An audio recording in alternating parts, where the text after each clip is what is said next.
welcome to Spotlight in Education. I'm Dr. Joanne Magistro, Superintendent of the East Brunswick Public Schools. Today's topic will focus on crisis preparedness and how the school district works along with our township officials in securing the safety of our staff and students. Today I have with us is Barry Roberson, who's the Director of Public Safety for the township, Lieutenant Joseph who is our SWAT team commander, and Austin Kosik, who is our Emergency Management Coordinator for the district. Hello. Thank you for joining me today. Thank you. Thank you. We began preparing for crisis response way in the early 1990s when we developed a crisis response plan.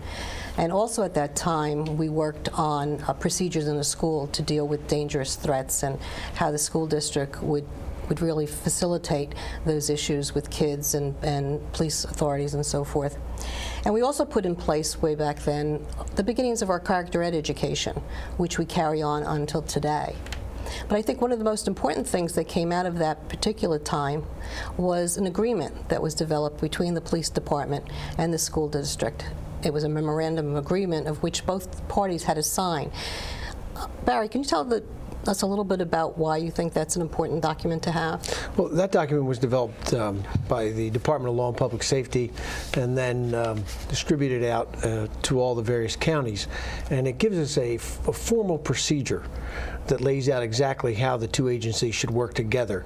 And probably the most important part, I think you'll agree, is that it stresses the spirit of cooperation. Mm-hmm. And I think that really worked out very well, and it certainly was reinforced after one of the most major things in our nation, the incident at Columbine.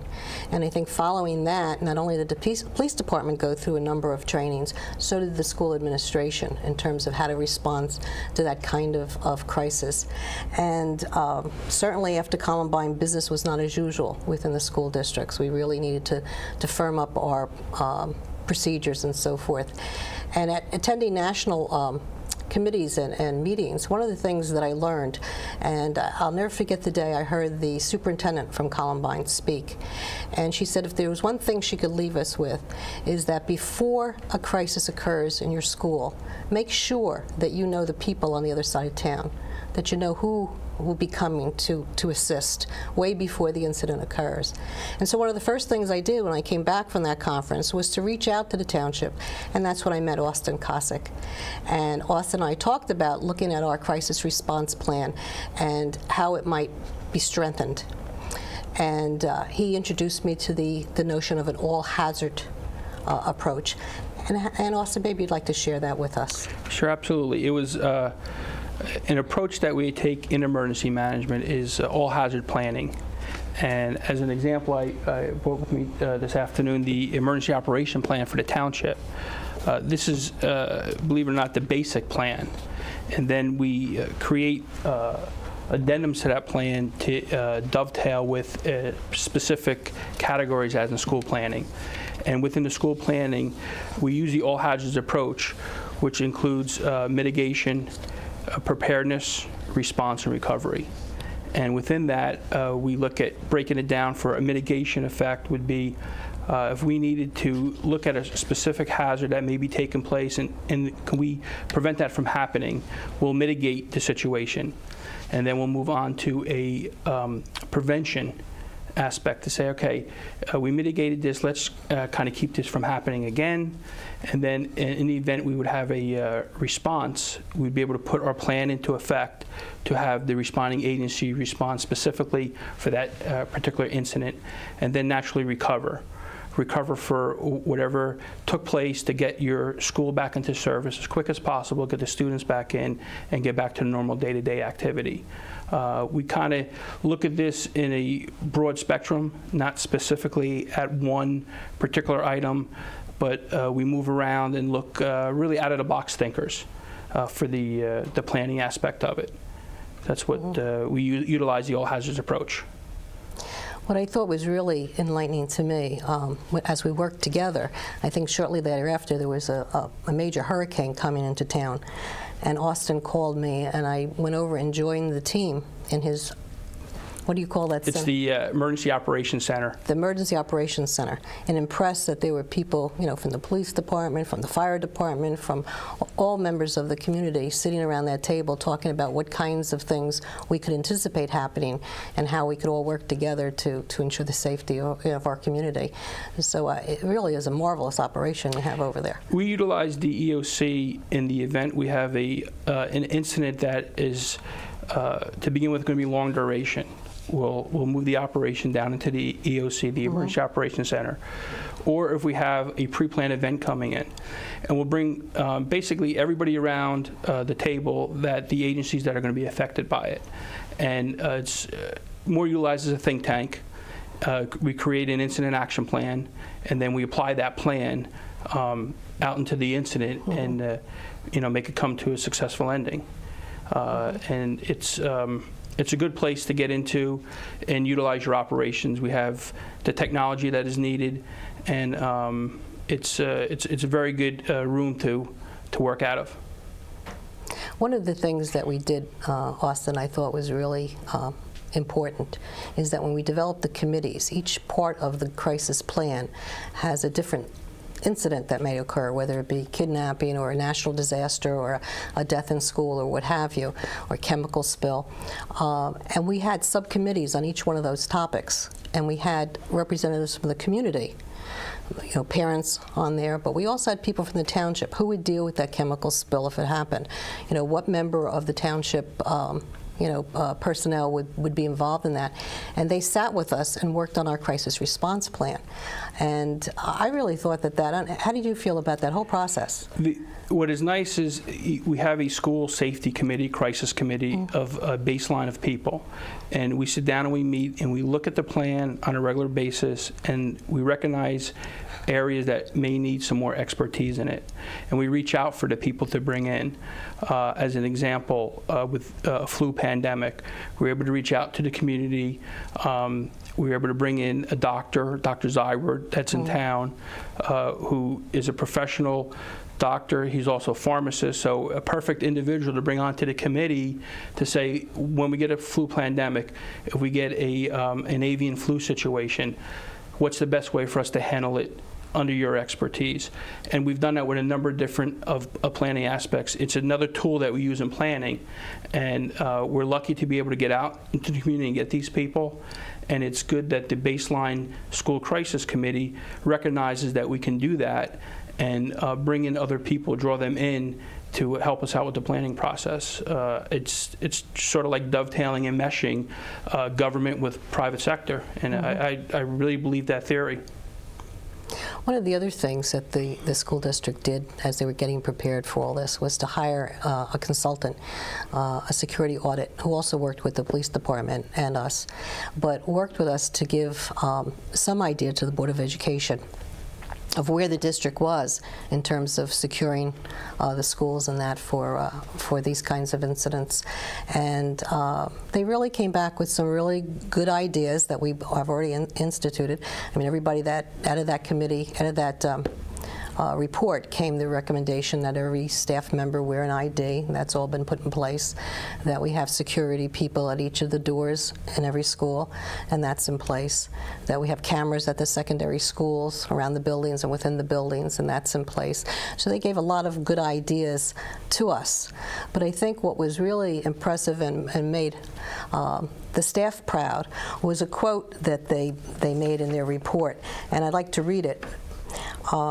And this was from the auditors that came and looked at the school district and said, after considerable review of the district's policies and procedures, we find them to be comprehensive and well thought out. Many of these concepts are fairly new to school districts throughout the country and are, in fact, visionary when compared with other schools that do not have these proactive policies and plans in place. And I think that's important to share with the community, because with all the information that's coming out in the media most recently in terms of school shootings and that, people like to know their kids are safe. And I think to have people come in from the outside and evaluate the schools and look at our procedures and our communication with the police, and to come out and say that we're doing the right things, I think should make people feel comfortable. And that's very true, because I recently learned that my niece, her school district has no lockdown. So it shows that how proactive and how advanced that we are right here. And that's a good segue into lockdown procedures, because one of the things that East Brunswick put in place, and one of the first school districts in the state, was the lockdown procedures in which we secured the building and the children and the staff if such an incident would occur. And we've most certainly involved the police in all that planning and in helping us with that. And Lieutenant I know that you have had your SWAT teams come into our buildings when they've been empty, and you've come in. Maybe share with the public some of the involvement that you've had with the lockdowns and your drills in the schools. Certainly, Doctor. We had a unique experience just recently, as a matter of fact, where we were allowed to go into the schools and watch the lockdown procedures. But prior to that, after Columbine, or before Columbine, actually, we always planned for violent situations, barricade suspects, possible hostile situations. But after Columbine, we really started gearing our team to the possibility of going into the schools to rescue the students, faculty. With the assistance of yourself and with permission of yourself, we started going into the schools after school hours, during the summer when the children weren't there, and working the schools heavily so the team members could have a good knowledge of the schools, the hallways, the areas, the rooms, and be able to penetrate the school in the event of a violent situation. As I said, a very unique experience we had just a couple weeks ago was you allowed the team to view the lockdown procedure in each of the schools. That experience was invaluable to the team. Because for the first time, and I've been doing SWAT for 25 years, for the first time we actually got to view the people, the individuals, the students, who we were going to go and to rescue. And that gave us and the guys to a man said that, it gave a very unique experience, a very good insight to our operations. And I really believe that would make our operations a lot easier for us and make our situation safer, and of course, safer for the students and the faculty. Yeah. And you know, Barry, we had gone to another school district and watched a drill there, and we've had meetings with other school districts in terms of sharing ideas. Talk to us about the importance of the cooperation between the two bodies. I think the cooperation, the interagency meeting and cooperation is probably the most important aspect of these plans. And we definitely have that here in East Brunswick. And like the lieutenant said, the cooperation there where we were able to bring our SWAT team into the school, into several schools that day, and see exactly how the students react, how the teachers react, how the administrative staff reacts. We learned a tremendous amount, and I know they did also. And as we always do after these drills, we conducted our after-action review, or an AAR as we call it, and we all learned from that also. I think that, unfortunately, there are things that happen that we learned and put plans in action. I know 9/11 was an example of that in our community. And one of the things that we had to put into place after that was an improved communication. I recall that day the telephone lines went down and we couldn't communicate with the police and had to drive over, and the police department gave us the walkie-talkies that are directly linked to the police department. And as of now, every school has one. Secondary schools have more than one. And so that we never have to fear of the power lines going down and losing connection and communication with your department. So I think that's been helpful to us, certainly. The other thing that we do, certainly we have the walkie-talkies, but it's important to always make sure they're on. So the police department, as you know, does a roll call with all our schools once a week to make sure that the batteries are on and everybody's, paying attention to that radio and knowing that there is communication available to them. And I know when we had a tornado coming near to town one day, and the power went off, I know Austin got on and was talking to all the principals, the 11 principals and myself and Austin were on the radio talking together. And it's very convenient. The success to any operation is communications. And we able to have that now with just one touch of a button to able to speak to all the schools and be able to get to, the 9,000 students and staff at a single time is great. It's really successful, and if we can get the information to us, we'll get the information out to you. And that's what we try to do in emergency management, is try to get that information out to you as quick as possible, give you the direction that you need, and continue to do that. Our success is also based on the support that we have from you. I can't emphasize enough that the support we get from yourself, Joelle Ambassadorman, Trish LaDuca, the staff, the core staff, assist us in our planning process. And the relationship that has grown really makes it so much easier to pick up the phone, to get on the computer, to get on the radio, indicate what we need, indicate back to us what you need, and we get it done. And I really have to say it's a model plan. It's been used and discussed about at a number of different conferences I've been to. And I know people have really kind of copycatted us, and I think it's a great thing that we have, and I like to see it continue really to the highest level. It's really good. Well, I think some of the technology that you've shared with us certainly has been helpful, as has been our technology in dealing, we talk about 9/11, and we realized on that day that we had close to 800 parents that work in New York City, and we were able to use our database to pull up the phone numbers of all the parents who were not, who were working in New York, and able to make sure that every one of those students had someone to go home to, or we were prepared to keep the child until, we had a place for that child to go. So just having that capability and being able to communicate, which is a real big plug I want to make to parents out there. Make sure those emergency cards are correct and have your correct phone numbers on it, because they're in a base. We all have a disc of it, the emergency people have, and if we need to get in touch with you, it's important that we have the right information. So that's been really helpful. Certainly in that evening it was helpful. We were able to do that. Another thing that came out of that was the term, people hear lockdown and they know that that's the time where we secure the building and the children are off to the side and secure, where no one can see them as they look into a classroom window. We also have the term shelter in place. Yes. And in that case is when, if you hear that the school is in shelter in place, it means that the children and the staff are inside the building, but it's business as usual, but they're not permitted to leave to go outside the building at all. And that came very helpful in that procedure when we got a call from the police department that there was South River Police were in pursuit of someone that was armed and happened to be running towards the Chittick area, and we were able to shelter the school in place until that person was apprehended. So all these things that we're learning, we use, and it's really extremely valuable. One of the things that'll happen, should, God forbid, any of this, incident occur, where we would lock down the school and we would lock down the property. Where would parents go, Barry, and how would the police and the school district communicate? Because I think that's something they really want to know. And that's important to cover here. For parents, your children's at, let's use the high school as an example, we have an emergency, we have a lockdown. Information gets out rather quickly, either by mass media or even from cell phones in the school. Parents cannot come directly to the school, whichever school it is.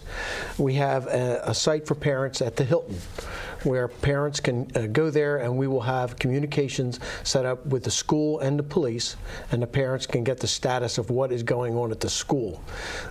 Police and administrators at the school and the teachers will get the children and do the drill the way it's supposed to be, whichever the emergency is. Don't call your child on the cell phone. If we're in a lockdown situation and the parents are calling, then the cell phones are going to go off and it could give out the location of your child. We will allow students to use their phones when appropriate. Each school has an alternate site. So if there's a problem with the building and we have to get the students out, we'll move them to the alternate site. And information will be passed along as quickly as possible to the parents at the Hilton or through the police desk. One of the important things you mentioned about cell phones and not using cell phones. I know we had our bomb threats a while ago. Students were calling Domino's Pizza and having things delivered and so forth. And it only makes more confusion to the site, certainly, and that's not really what it's meant to be. So we do encourage students not to use their cell phones on these situations, and certainly having parents come on site and getting involved in the whole emergency management network there is not in the best interest of all the children. So we try to discourage that as well. Yes. One of the things that you've been doing is having some programs on a number of topics for the community, which I think is just great. You've had one on gang awareness, and you've had one on internet safety. Gun safety. Gun safety. We've had a series of, we call them town meetings. We're going to continue these on various topics. Sometimes I'm a little disappointed about the amount of people that actually come out in the evening to attend, but we do get somewhat of a turnout that's appropriate. And through Channel 3, we're able to get the message out constantly through the month when they televise our presentations. But so far, we've done the gang awareness. We had a guest speaker come in.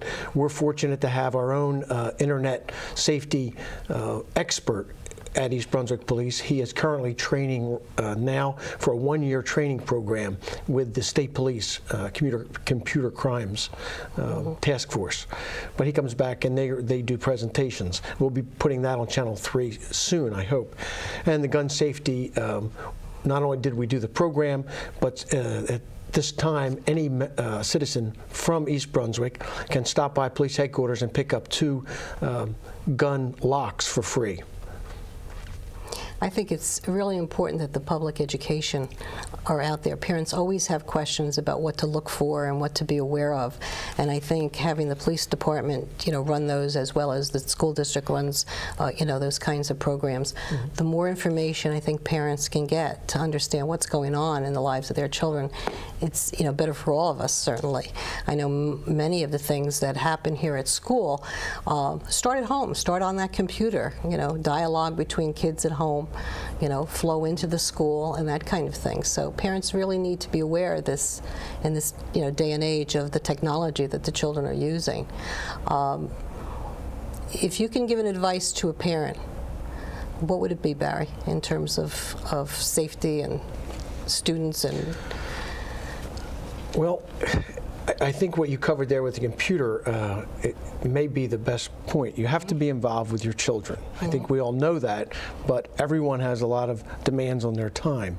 You almost have to, on the computer, you have to be over their shoulder. And what sites are they actually looking at? And if you're not a computer expert, which I'm not, maybe you need some help there and somebody to look and see what sites your children are going onto.